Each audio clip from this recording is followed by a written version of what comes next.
So these stories of mythology are simply trying to express a truth that can't be grasped any other way. It's the edge, the interface between what can be known and what is never to be discovered, because it is a mystery transcendent of all human research. The source of life. What is it? No one knows. Why are stories important for getting at that? Well, I think it's important to live life with a knowledge of its mystery and of your own mystery. And it gives life a new zest, a new balance, a new harmony to do this. I mean, therapy and psychological therapy, when people find out what it is that's ticking in them, they get straightened out. And what is it that life is? I find thinking in mythological terms has helped people visibly. You can see it happen. How? What does it do? It erases anxieties. It puts them in accord with the inevitables of their life, and they can see the positive values of what are the negative aspects of what is positive. It's whether you're going to say no to the serpent or yes to the serpent. It's easy as that. No to the adventure? Yeah, the adventure of being alive, of living. When I was growing up, tales of King Arthur, tales of the medieval knights, tales of the dragon slayers were very strong in my world. Dragons represent greed, really. The European dragon guards things in his cave, and what he guards are heaps of gold and virgins. And he can't make use of either of them, but he just guards. There's no vitality of experience, either of the value of the gold or of the female whom he's guarding there. Psychologically, the dragon is one's own binding of oneself to one's ego, and you're captured in your own dragon cage. And the problem of the psychiatrist is to break that dragon, open him up, so that you can have a larger field of relationships. Jung had a patient come to him who felt alone, and she drew a picture of herself as caught in the rocks. From the waist down, she was bound in rocks.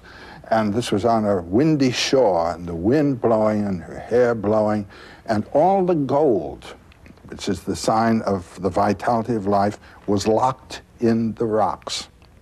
And the next picture that he had her draw had followed something he had said to her. Suddenly, a lightning flash hit the rocks, and the gold came pouring out. And then she found reflected on rocks round about the gold. And there was no more gold in the rocks. It was all available on the top. And in the conferences that followed, those patches of gold were identified. They were her friends. She wasn't alone. But she had locked herself in her own little room and life, but she had friends. Do you see what I'm meaning? This is killing the dragon.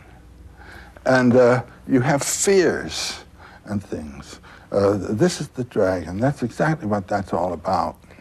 At least the European dragon. Chinese dragon is different. What is it? It represents the vitality of the swamps, and the dragon comes out beating his belly and saying, ha, ha, ha, ha, ha. You know, that's another kind of dragon. And he's the one that yields the bounty and the waters and all that kind of thing. He's the great, glorious thing. But this is the negative one that cuts down. So what you're saying is if there are not dragons out there, and there may not be the real dragon is in you. And what is that real dragon? That's your ego holding you in. What's my ego? What I want, what I believe, what I can do, what I think I love, and all that. what I regard as the aim of my life and so forth, it might be too small. It might be that which pins you down. And if it's simply that of doing what the environment tells you to do, it certainly is pinning you down. And so the environment is your dragon as it reflects within yourself. How do I slay How do you? that dragon in me? What's the journey I have to make, you have to make, each of us has to make? You talk about something called the soul's high adventure. My general formula for my students is follow your bliss. I mean, find where it is and don't be afraid to follow it. Can my bliss be my life's love or my it life's will be work? your Is life. it my work or my life? Well, if the work that you're doing is the work that you chose to do because you are enjoying it, that's it. But if you think, oh, gee, I couldn't do that, you know, that's your dragon that's locking you in. Oh, no, I couldn't be a writer. Oh, no, I couldn't do what so-and-so is doing. Unlike the classical heroes, we're not going on our journey to save the world, but to save ourselves. And in doing that, you save the world. I mean, you do. The influence of a vital person vitalizes. There's no doubt about it. The world is a wasteland. People have the notion of saving the world by shifting it around and changing the rules and so forth. And no, any world is a living world if it's alive. And the thing is to bring it to life. And the way to bring it to life is to find in your own case where your life is and be alive yourself, it seems to me. You say I have to take that journey and go down there and slay those dragons. Do I have to go alone? If you have someone who can help you, that's fine too. But ultimately, the last trick has to be done by you.